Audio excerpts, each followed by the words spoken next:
Hello friends, मेरा नाम doctor दिव्यलोचन Sahu है। मैं एक physician, diabetologist, infectious disease specialist और एक लाइफस्टाइल एक्सपर्ट हूँ। आज हम जो वीडियो बनाने जा रहे हैं वो डायबिटीज़ के रिलेटेड है और डायबिटीज़ के बारे में है, क्योंकि डायबिटीज़ ऐसा एक डिजीज है कि पूरे इंडिया में अभी लगभग 11 करोड़ पेशेंट्स हैं और करीबन 13.5 करोड़ लोग प्री डायबिटिक हैं। तो सोचिए, अगले 4 से 5 साल में 25 करोड़ लोग डायबिटीज़ हो जाएंगे। तो ये बहुत बड़ी समस्या है, बहुत बड़ी दिक्कत है। इसके बारे में जानना चाहिए और इसको प्रिवेंट कैसे किया जाए और कैसे इसको रोकथाम कर सकते हैं उसके बारे में जानना चाहिए। और आप लोगों को जान के आश्चर्य होगा कि हर साल इंडिया में ही 1 लाख लोगों के पैर कट रहे हैं। एम्पुटेशन, जिसको बोलते हैं फुट एम्पुटेशन, वो होता है हर साल इंडिया में, ये ड्यू टू डायबिटीज़, जिसको बोलते हैं डायबिटिक गैंग्रीन फुट अल्सर। तो उसके वजह से पैर काटना पड़ता है। तो ये दिक्कत है, तो इसके बारे में जानना बहुत ज़रूरी है। तो इस वीडियो को आप अगर यूट्यूब में देख रहे हैं तो इसको सब्सक्राइब कीजिएगा, इसको आप लाइक कीजिएगा, कमेंट्स दीजिएगा। और अगर आप इसको फेसबुक में आप देख रहे हैं तो इसको आप शेयर कीजिएगा ताकि ज़्यादा से ज़्यादा लोग इसको जाने, पहुँचे, पूरे वर्ल्ड में, पूरे इंडिया में ये वीडियो पहुँचे। और इसको लाइक कीजिएगा और कमेंट्स दीजिएगा। तो ये मेरा रिक्वेस्ट है। तो आगे बढ़ते हैं। तो डायबिटीज़ ये क्या चीज़ है? डायबिटीज़ जो स्लैंग लैंग्वेज में जो लोग बोलते हैं कि ये शुगर का बढ़ना। अच्छा, शुगर क्यों बढ़ता है? शुगर क्या ज़रूरी है? जैसे हम कुछ खाते हैं, जैसे मान लीजिए कार्बोहाइड्रेट जिसमें है, जैसे आपका राइस, चावल हो गया, रोटी हो गया, आपका मेज हो गया, जो भी हम खाते हैं, तो उसमें ग्लूकोज होता है, उसमें कार्बोहाइड्रेट होता है, तो जो कि ब्लड में जाके ग्लूकोज बनता है। जो उसका सिंपलेस्ट मॉलिक्यूल है, फार्मूला है, वो ग्लूकोज है। तो अगर ब्लड में ग्लूकोज आके ठहरता है तो ग्लूकोज को सेल में पहुंचाने का काम है इंसुलिन का। ठीक है, तो इंसुलिन क्या करता है? ग्लूकोज को जो ब्लड में है उसको सेल में पहुंचाता है। अगर ग्लूकोज ब्लड में रह जाएगा उसका कोई काम नहीं है, क्योंकि ग्लूकोज हमको एनर्जी देगा वो सेल में एंट्री करने के बाद। तो अगर इंसुलिन अगर आपका कम है, ठीक है, तो उसमें क्या होगा? तो आपको डायबिटीज़ होगा, तो शुगर लेवल आपका बढ़ेगा। तो क्या क्या डायबिटीज़ के उसमें क्या क्या सिम्टम्स है, उसको क्या क्या मतलब क्या क्या टाइप्स हैं, और डायबिटीज़ क्यों होता है, उसका मतलब उसका सॉल्यूशन क्या है, प्रिवेंट कैसे कर सकते हैं, आज ये वीडियो बारे में आप जानेंगे। आप ध्यान से सुनिएगा और उसको समझिएगा। मान लीजिए डायबिटीज़ बहुत प्रकार के हैं, जैसे डायबिटीज़ 1, डायबिटीज़ 2, डायबिटीज़ 1.5 और आपका गेस्टेशनल डायबिटीज़, न्यूनेटल डायबिटीज़ और आपका जिसको बोलते हैं हम लोग मोडी बोलते हैं। तो ऐसे बहुत प्रकार के डायबिटीज़ हैं।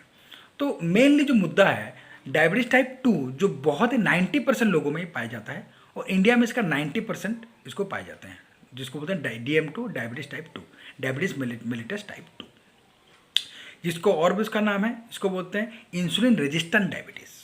ये क्या है? जैसे मान लीजिए डायबिटीज़ 1 और डायबिटीज़ 2 में अंतर क्या है? जैसे मान लीजिए आपका ग्लूकोज आपके ब्लड में है, उसको पहुंचाने के लिए सेल में एंटर करने के लिए आपके पास इंसुलिन नहीं बचा, इंसुलिन बिल्कुल है ही नहीं। इंसुलिन कौन बनाता है? पैनक्रियास, एक ग्लैंड है जो कि स्टमक के पास होता है। उसका जो बीटा सेल्स है उसमें बहुत सारे कोशिकाएं हैं, उसमें से एक जो है, जो बीटा सेल्स है, वो इंसुलिन बनाता है। अगर कोई भी कारण बस, जैसे कि आपका कोई वायरल इन्फेक्शन हो गया क्रोनिक, या कोई ड्रग से रिलेटेड कोई टॉक्सिन हो गया ऐसे, या कोई ऑटोमिन डिजीज की वजह से अगर बीटा सेल्स डिस्ट्रॉय हो चुके हैं और इंसुलिन प्रॉपर वो बना नहीं पाता है, इंसुलिन बिल्कुल है ही नहीं या बहुत ही कम मात्रा में है, तो आपको डायबिटीज़ टाइप 1 होगा। क्योंकि आपको इंसुलिन ज़रूरत है, इंसुलिन की ज़रूरत है, वो बाहर से, आपको अंदर से कोई आप अंदर से उसको ठीक नहीं कर सकते, आपको इंसुलिन का इंजेक्शन लगाना पड़ेगा। उसको बोलते हैं डायबिटीज़ टाइप 1। मतलब मान लीजिए, फॉर एग्जांपल समझते हैं, मान लीजिए एक बस स्टैंड है और बहुत सारे यात्री, बहुत सारे लोग बस स्टैंड में जाएंगे और वो आगे जाने वाले हैं। मान लीजिए बसेस हैं जैसे कि मान लीजिए एग्जाम्पल, जो लोग हैं उनको हम ग्लूकोज के हिसाब से ले लेते हैं, और जो बसेस है उनको हम इंसुलिन के हिसाब से ले लेते हैं, और जो गेट है, जो आपका बस स्टैंड का जो गेट है, उसको हम लोग करते हैं जो इंसुलिन जिसको जो रिसेप्टर्स है, जो इसको इंसुलिन रिसेप्ट जिसको एक्सेप्ट करता है और अंदर सेल के पहुंचाता है एनर्जी देने के लिए, उसको मान लेते हैं। तो मान लीजिए आपका ग्लूकोज बहुत ज़्यादा है, जैसे लोग बहुत ज़्यादा हैं, मान लीजिए उनको लेने के लिए बस स्टैंड में पहुंचाने के लिए बस ही नहीं है, जैसे कि इंसुलिन बिल्कुल नहीं है, तो आपको डायबिटीज टाइप, इसको बोलते हैं डायबिटीज टाइप 1। मतलब बसेस बिल्कुल बिल्कुल नहीं है, लोग बहुत ज़्यादा है, मतलब ग्लूकोज बहुत ज़्यादा है, इसको बोलते हैं डायबिटीज टाइप 1। इसका ट्रीटमेंट क्या है? आपको इंसुलिन का इंजेक्शन लगाना पड़ेगा, या तो ऐसा कुछ सिस्टम बनाइए जो बीटा सेल जो ऑलरेडी डोरमेंट है या इनएक्टिवेटेड है या ऑलरेडी डेड है, उनको एक्टिवेट किया जा सके, ताकि इंसुलिन का जो परिमाण है, जो क्वांटिटी है, वो बढ़ सके। ऐसा भी कर सकते हैं। डायबिटीज टाइप 2 ये क्या है? इसको बोलते हैं इंसुलिन रेजिस्टेंट डायबिटीज़। मतलब डायबिटीज़ में इसमें क्या है, डायबिटीज़ 2 में इसमें इंसुलिन तो है, थोड़ा सा कम क्वांटिटी है, लेकिन ठीक परिमाण पे है, ठीक मात्रा में है, लेकिन क्या हो रहा है, जो रिसेप्टर्स है, मतलब जो गेट है, मैं मान लीजिए अभी जो मैं एग्जाम्पल दिया, जैसे कि लोग हैं, बसेस है, और जो बस स्टैंड है, बस स्टैंड में गेट्स है, तो गेट्स अगर अंदर खुलेगा तभी तो आप बस स्टैंड के अंदर जा पाओगे। तो उसमें क्या है, बसेस बहुत है, इंसुलिन बहुत है, ग्लूकोज भी बहुत है, लोग भी बहुत है, लेकिन जो गेट है वो खुल ही नहीं पा रहा है, या तो डिफेक्टिव है। तो मतलब मान लीजिए स्लैंग लैंग्वेज में बोल सकते हैं कि जो रिसेप्टर्स है, जो इंसुलिन रिसीव करता है, जो इंसुलिन को रिसीव करता है, ग्लूकोज कंबाइंड वाला जो रिसीव करता है रिसेप्टर, जो कि सेल में मौजूद है, जो कि ब्लड वेसल के मतलब वहाँ पे मौजूद है, तो वो रिसीव कर नहीं पा रहा है। क्यों कर नहीं पा रहा है? या तो जो स्ट्रक्चर उसका डिफेक्टिव है, जो रिसेप्टर है वो खराब हो चुका है। तो वो अगर ऐसा है, उसको बोलते हैं इंसुलिन रेजिस्टेंट डायबिटीज़। मतलब इंसुलिन तो है या कम मात्रा में है, मतलब ठीक ठाक है, लेकिन आपका रिसेप्टर जो है, जो रिसीव करता है इंसुलिन और जो ग्लूकोज को एनर्जी पहुंचाने के लिए सेल के अंदर, वो खराब है।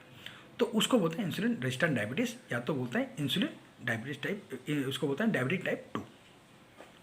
तो ये टाइप 1 और टाइप 2 में डिफरेंस है। डायबिटीज टाइप 1 को हम ये भी बोल सकते हैं, उसको बोलते हैं इंसुलिन डिपेंडेंट डायबिटीज़ मेलिटस, और डायबिटीज टाइप 2 को बोल सकते हैं हम लोग insulin non dependent diabetes mellitus. मतलब डायबिटीज टाइप 1 जो है वो इंसुलिन डिपेंड है, मतलब इंसुलिन होगा तभी आपको फ़ायदा मिलेगा, तभी आपका शरीर काम करेगा, तभी आपका सेल में एनर्जी पहुंचेगा, वरना नहीं। अगर डायबिटीज टाइप में क्या है, इंसुलिन बिना इंसुलिन दिए हम लोग अगर उस रिसेप्टर को ठीक कर सकते हैं, या ऐसा कुछ कर सकते हैं जो बीटा सेल्स में थोड़ा बहुत जो इंसुलिन आपका ठीक ठाक है उसको हम लोग थोड़ा एक्टिवेट कर सकते हैं, या तो ग्लूकोज लेना, कार्बोहाइड्रेट लेना थोड़ा सा कम कर सकते हैं, तो डायबिटीज टाइप 2 ठीक हो सकता है। तो मेनली जो मेन प्रॉब्लम है, मेनली अभी हम बात करेंगे डायबिटीज टाइप 2। डायबिटीज टाइप 2 जो कि आज 90% इंडिया में प्रेजेंट है, बहुत लोगों को डायबिटीज टाइप 2 है, करीबन 10 में से 1 बंदे को डायबिटीज़ है। तो ये बात है। तो अभी हम क्या करेंगे, उसको जानेंगे कि क्या उसको क्या क्या सिम्टम्स होता है। मान लीजिए आप डॉक्टर के पास कब जाओगे, मान लीजिए आपको सिम्टम्स क्या क्या है। अगर मान लीजिए आपको प्यास बहुत ज़्यादा लग रहा है, आपको भूख बहुत ज़्यादा लग रहा है, आपको मतलब आपके शरीर में झंझनाहट हो रहा है, आपके हाथ पैर में सूनपन हो रहा है, झंझनाहट हो रही है, या तो आपको मतलब बहुत ज़्यादा थकावट महसूस हो रहा है, आपको बहुत ज़्यादा हेडेक महसूस हो रहा है, आपके शरीर में दर्द वगैरह है, ये सब है, तो आप क्या करोगे, आपको डॉक्टर को दिखाना पड़ेगा, या तो आप एक शुगर का टेस्ट कर लो। तो ये आपका सिम्टम्स है। शुगर टेस्ट में क्या आएगा तो आप जानोगे आपको डायबिटिक है। तो मान लीजिए आपके शुगर में, मान लीजिए 3 से 4 प्रकार का हम डायग्नोस करते हैं। जैसे आपका फास्टिंग ब्लड शुगर मतलब आपको जैसे रात को आप खाते हैं, फिर सुबह तक आप भूखा रहते हैं, मतलब रात भर आप फास्टिंग रहते हैं, तो करीबन 8 घंटे आप अगर नहीं बिना खा के जो टेस्ट करते हैं उसको फास्टिंग ब्लड शुगर बोलते हैं। तो सुबह जैसे आप ब्लड शुगर करते हैं उसको बोलते हैं फास्टिंग ब्लड शुगर, क्योंकि 8 घंटे आपका खाना नहीं खा के जो किया जाता है सुबह करते हैं, तो उसको बोलते हैं फास्टिंग ब्लड शुगर। उसका मात्रा अगर मान लीजिए 70 to 100 है तो आप नॉर्मल हो। अगर आपका उसका मात्रा 100 से लेकर 125 तक है तो आप प्री डायबिटिक हो, आपको डायबिटीज हो सकता है भविष्य में। अगर उसका मात्रा 126 के ऊपर है तो आप डायबिटिक हो। मैं क्या बोल रहा हूँ, फास्टिंग ब्लड शुगर। दूसरा पीपीबीएस, जिसको बोलते हैं पोस्ट प्रांडियल ब्लड शुगर, मतलब खाने के 2 घंटे बाद जो ब्लड टेस्ट करते हैं। तो मान लीजिए जो ब्लड टेस्ट हम लोग करेंगे, मान लीजिए खाने के आपने कुछ खाया ब्रेकफास्ट में, उसके 2 घंटे बाद हम लोग ब्लड टेस्ट करेंगे। तो जैसे कि 2 घंटे बाद ब्लड टेस्ट करते हैं, तो उसका अगर मान लीजिए उसका वैल्यू अगर मान लीजिए जो नॉर्मल बंदे हैं उनका क्या होगा, 140 के अंदर होना चाहिए। अगर 140 के अंदर है तो आप नॉर्मल हो। अगर आपका ये वैल्यू मात्रा 140 से 199 तक है तो आप प्री डायबिटिक हो, मतलब आप डायबिटीज आपका भविष्य में हो सकता है अगले 1-2 साल में या 3 साल में। अगर आपका वैल्यू 200 से ज़्यादा आता है मिलीग्राम पर डेसीलीटर तो आप डायबिटिक हो। तो ये एक रेंज है। तीसरा एक वैल्यू है जो कि उसको बोलते हैं एस्टिमेटेड एवरेज ग्लूकोज, EG। तो उसका वैल्यू अगर मान लीजिए आपका वैल्यू आता है 1117, अगर उसके नीचे है तो आप नॉर्मल हो। 117 से लेके 137 तो आप प्री डायबिटिक हो, मतलब डायबिटिक आपको होने वाला है 2 से 3 साल 5 साल बाद। और अगर आपका वैल्यू 137 से बाद है, ज़्यादा है, तो यू आर डायबिटिक। ठीक है, ये एक वैल्यू है। और एक क्या है जो कि आजकल कर रहे हैं, डायग्नोस कर रहे हैं, HbA1c। उसका वैल्यू अगर 5.7% से नीचे है, 5.7% से नीचे है तो यू आर नॉन डायबिटिक, मतलब आप नॉर्मल हो। 5.7 से लेके 6.4 तक है तो यू आर प्री डायबिटिक, और आपका वैल्यू 6.4% से ज़्यादा है तो यू आर डायबिटिक। तो ये आपका रेंजेस है। तो आपको जानना पड़ेगा आपको कौन से कैटेगरी में हो और कैसा आपको ट्रीटमेंट चाहिए, कैसा है, आपको डॉक्टर दिखाना पड़ेगा। तो ये आपका वो है। इसको रोकथाम क्या है?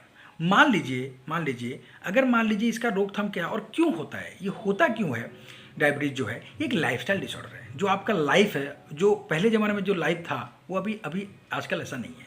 जो खाने में बहुत सारे फूड एडल्ट्रेंट, केमिकल पेस्टिसाइड मिला हुआ है, पानी में आपका बहुत सारे केमिकल पेस्टिसाइड आप उसमें मिला हुआ है, जो आपका एयर है वो भी शुद्ध नहीं है। तो जो भी खाना खाते हो, एयर, वाटर और फूड बिल्कुल वो खराब हो चुका है। तो उसको अगर आप सुधारोगे, उसको चेंज करोगे तो हो सकता है आपका डायबिटीज़ रेंज में आ जाए, या तो रिवर्स भी हो सकता है, या दवाई आपका कम हो सकता है। तो पहला है आपका जो आपका खाने में क्या है, आपका खानों को थोड़ा कंट्रोल करोगे। कार्बोहाइड्रेट अब अगर खाओगे तो आपको शुगर लेवल बढ़ेगा। तो ऐसा कुछ खाइए जिसमें कार्बोहाइड्रेट कम हो। मान लीजिए आपका चावल, ब्रेड वगैरह कम खाओ, ज़्यादातर प्रोटीन वगैरह लो, जैसे दाल हो गया, सोयाबीन हो गया, ये सब आप ले सकते हैं। फैट वगैरह आप ले सकते हैं, तो जिसको डायबिटिक है। तो खाने में कार्बोहाइड्रेट क्वांटिटी कम करेंगे तो आपको ग्लूकोज सर्ज है वो कम हो जाएगा। तो जिसमें ग्लाइसेमिक इंडेक्स ज़्यादा है उस चीज़ को आप मत खाओ, अवॉइड करो। जैसे कुछ फ्रूट्स हैं, जैसे कि मान लीजिए आपका तरबूज हो गया, वाटरमेलन हो गया, चीकू हो गया, आपका ग्रेप्स हो गया, पाइनएप्पल हो गया, आपका राइप मैंगो हो गया, बनाना हो गया। तो उसमें क्या है आपका, उसमें क्या है कि आपका शुगर लेवल बहुत ज़्यादा है। जैसे आप खाते हो तो शुगर लेवल बहुत ज़्यादा बढ़ जाता है, तो ग्लाइसेमिक इंडेक्स उसका बहुत ज़्यादा है, तो उसका थोड़ा सा अवॉइड करो या कम खाओ। जैसे फ्रूट्स हैं, जैसे कि आपका वेजिटेबल्स है, जैसे कि आलू हो गया, अरबी हो गया, स्वीट पोटैटो हो गया, ये सब आप थोड़ा अवॉइड करो, तो उसमें भी आपका ज़्यादा शुगर लेवल बढ़ता है। और राइस हो गया, जैसे राइस हो गया, आपका ब्रेड हो गया, ये सब थोड़ा सा आप अवॉइड करो, थोड़ा खाने में कम कर दो। मैं ये नहीं बोल रहा बिल्कुल मत खाओ, थोड़ा सा कम कर दो, लिमिट कर दो, तो आपका शुगर लेवल एडजस्ट हो सकता है। खाने में उसको हम कंट्रोल करेंगे। दूसरा चीज़, पानी कैसा पीना है? खाना तो हो गया, पानी आपको अल्कलाइन आयोनाइज्ड वाटर अगर आपके पास अवेलेबल है आप पी सकते हो। क्योंकि अगर अल्कलाइन आयोनाइज्ड वाटर पीते हो, नेचुरल, जो कि स्ट्रीम वाटर बोलते हैं, हम लोग झरने का पानी बोलते हैं, उस पानी को पीने से क्या होता है, आपका जो बीटा सेल्स ऑलरेडी डैमेज हो चुके हैं या तो ऑलरेडी जो डॉर्मेंट स्टेज में है वो सही हो जाते हैं। तो बीटा सेल्स अगर सही हो गए तो इंसुलिन पर्याप्त परिमाण में वो सीक्रेट होते हैं, रिलीज होते हैं, तो आपको वो डायबिटीज़ को कंट्रोल करेगा। तो पानी आपका अल्कलाइन आयोनाइज्ड वाटर जो अगर होगा, उसमें एंटीऑक्सीडेंट अगर भरपूर मात्रा में है तो आपका शुगर लेवल भी आपको कंट्रोल हो सकता है। आपका कभी कभी पाया जाता है कि आपका ऑलरेडी डायबिटिक रिवर्स हो चुका है, मतलब आपको दवाई की जरूरत भी नहीं पड़ता कभी कभार, या तो दवाई का डोज है वो कम हो जाता है। तीसरा, एक्सरसाइज, ये भी बहुत है। तो पहला खाना, पानी और एक्सरसाइज, ये तीनों को अगर आप सही मात्रा में करोगे तो आपका डायबिटीज़ रिवर्स भी हो सकता है और आपका डायबिटीज़ ठीक हो सकता है। आपको या तो आपका जो दवाई खा रहे हो वो भी कम हो सकता है। ठीक है। फॉर एग्जाम्पल एक्सरसाइज, जैसे 3 प्रकार का एक्सरसाइज होती है, जैसे कि आपका जिसको एक बोलते हैं रेजिस्टेंट एक्सरसाइज, जिसको बोलते हैं स्टैटिक एक्सरसाइज, दूसरा है डायनेमिक एक्सरसाइज, और तीसरा हो गया आपका स्ट्रेचिंग एक्सरसाइज। तो जो रेजिस्टेंट एक्सरसाइज, जो कि स्टैटिक एक्सरसाइज हो जाए, जिसमें कि आपका मसल पावर बढ़ता है, मसल ग्रोथ होता है, जैसे कि आपका पुशअप पुलअप हो गया, बेंचेस हो गया, आपका थाई जो मारते हो आप, तो उसके में मसल पावर बढ़ता है, बाइसेप ट्राइसेप बढ़ता है। जो जिसमें मसल पावर बढ़ेगा, मसल का मास बढ़ेगा, तो वो इंसुलिन सेंसिटिविटी होगा, इंसुलिन को जल्दी से रिसीव करेगा वो सेल्स। तो उसमें क्या होगा, आपका डायबिटीज थोड़ा कंट्रोल में आएगा। तो ऐसा कुछ एक्सरसाइज कीजिए जिसमें कि आपका मसल पावर बढ़े, जैसे कि आपका जिसको बोलते हैं स्टैटिक या रेजिस्टेंट एक्सरसाइज, जिसमें आपका थोड़ा हाई स्टेनेस एक्सरसाइज, जिसको मैं आपका ऑक्सीजन की मतलब आपका एनारोबिक एक्सरसाइज जिसको बोलते हैं, जिसमें ऑक्सीजन ज़्यादा जरूरत पड़ता है, आप थक जाते हो, तो ऐसा एक्सरसाइज करना पड़ेगा आपको। दूसरा जो आपका है डायनेमिक एक्सरसाइज, जिसमें आपका जॉगिंग हो गया, रनिंग हो गया, वो उसमें आपका हार्ट जो प्रॉब्लम जिसको दिक्कत है वो ठीक हो सकता है, वो आप एक्सरसाइज कर सकते हो। और बाकी जो जैसे कि जॉइंट प्रॉब्लम है, जिसको थकावट बहुत ज़्यादा होती है, ज़्यादा मसल में पेन रहते हैं, तो आप स्ट्रेचिंग एक्सरसाइज कर सकते हो, जिसमें जॉइंट मूवमेंट होता है, थोड़ा बहुत जो उठक बैठक होता है, ये सब स्ट्रेचिंग एक्सरसाइज है, उसमें कर सकते हो। तो मेनली जो एक्सरसाइज है रेजिस्टेंट एक्सरसाइज, जिसको बोलते हैं स्टैटिक एक्सरसाइज, जिसमें मसल पावर बढ़ता है, वो एक्सरसाइज करोगे तो डायबिटिक के लिए फायदेमंद है। तो ये सब चीज़ अगर आप अपने लाइफ में लाते हो, आपके जो लाइफ में थोड़ा सा चेंजेस करते हो, लाइफस्टाइल जो थोड़ा चेंज करते हो, ठीक है, जो जैसे ज़्यादा आप जैसे मान लीजिए स्वीट वगैरह नहीं खाते हो, मिठाई वगैरह बिल्कुल परहेज करते हो, ठीक है, और पानी वगैरह सही हेल्दी फूड लेते हो, हेल्दी वाटर लेते हो, और सही पर्याप्त में एक्सरसाइज करते हो। एक्सरसाइज आपको कितना करनी है, 20 से 25 मिनट्स पर डे या 30 मिनट्स पर डे, ठीक है, 150 मिनट्स पर वीक, तो ये आपका होना चाहिए, ठीक है। तो ये आपका वेट भी आपका मेंटेन करते हो, वेट में भी अगर मान लीजिए आपका वेट ठीक ठाक है, ठीक है, अगर वेट आप वेट कंट्रोल करके रखे हो, आपका जो ज़्यादा फैट नहीं है, तो तभी आपका डायबिटीज़ थोड़ा सा कंट्रोल में आएगा। तो ये सब चीज़ अगर आप मानते हो, अगर इसको चीज़ आप डेली लाइफ में लागू करते हो, तो आपका लाइफस्टाइल थोड़ा सा चेंज करते हो, तो आपका डायबिटीज़ कंट्रोल में रहेगा। चाहे दवाई आपका खाना पड़े, थोड़ा बहुत आप दवाई खाओगे तो तभी आपका डायबिटीज़ कंट्रोल में रहेगा और कोई दिक्कत नहीं आएगा। आगे जो कॉम्प्लिकेशन है, ठीक है, जो बहुत सारे कॉम्प्लिकेशन है, जैसे कीटोएसिडोसिस हो गया, जैसे आपका डायबिटिक आपका न्यूरोपैथी हो गया, जैसे कि आपका ऑप्थेल्मोपैथी हो गया, जैसे आपका डायबिटिक गैस्ट्रोपैथी हो गया, जैसे फूड अल्सर हो गया, फूड गैंग्रीन हो गया, ये सब दिक्कत आपको नहीं आएगा। ये तो बहुत बाद में आ सकता है या तो नहीं भी आ सकता है, अगर कंट्रोल में लाओगे तब। तो ये बहुत ज़्यादा इंपॉर्टेंट चीज़ है, पूरे इंडिया में इसको शेयर करना चाहिए आप लोगों को, क्योंकि ये चीज़ अगर जो लोग जानेंगे तो आगे बहुत बड़ा हेल्प हो सकता है, वो पूरे स्वास्थ्य लोगों का सुधर सकता है, ताकि ये नॉलेज सबको पहुँचे, ये मेरा प्रयास है, ठीक है। तो मैं मेरा जो क्लिनिक है वो परियाबाल में है, उड़ीसा के स्टेट के संबलपुर ज़िले में। तो मैं चाहता हूँ कि ये जो मेरा वीडियो है ये पूरे इंडिया में पहुँचे, पूरे वर्ल्ड में पहुँचे, ताकि लोग जागरूक हो सकें, डायबिटीज़ को कंट्रोल में ला सकेंगे, ताकि क्योंकि हमारा देश डायबिटीज़ जो ट्रीटमेंट चल रहा है उसमें बहुत ज़्यादा बर्डन है, मतलब देश का बहुत सारा पैसा इसमें खर्च हो रहा है, तो वो थोड़ा बच जाएगा, और लोगों का इकोनॉमिक कंडीशन थोड़ा सुधर जाएगा, तो लोगों का पैसा भी बच जाएगा और लोग आगे बढ़ सकते हैं और इंडिया डेवलप हो सकता है। तो मेरा ये मानना है, मेरा ये प्रयास है कि इंडिया डेवलप बने, कोई भी फालतू का पैसा कहीं पे ना लगे। लोग अगर मान लीजिए लगाएं भी तो हेल्थ के लिए लगाएं, अपने हेल्थ को ठीक करें, तो वो जायज़ है, ठीक है। तो ये मेरा मानना है। तो आपका अगर मान लीजिए ये सब करते हैं तो आपको डायबिटीज़ कंट्रोल में आएगा। थैंक यू मेरे वीडियो सुनने के लिए, देखने के लिए, और इसको ज़्यादा से ज़्यादा शेयर कीजिए, लाइक कीजिए, कमेंट्स डालिए, ताकि मैं अभी आगे और भी वीडियो डालूं और वीडियो बनाने की प्रयास करूं, कोशिश करूं, ताकि आपको अच्छा लगे, आप कुछ नॉलेज लो, कुछ इन्फॉर्मेशन लो मुझसे, जो भी मेरे पास है या जो भी मेरा एक्सपीरियंस है। तो थैंक यू, और जय हिंद, जय भारत।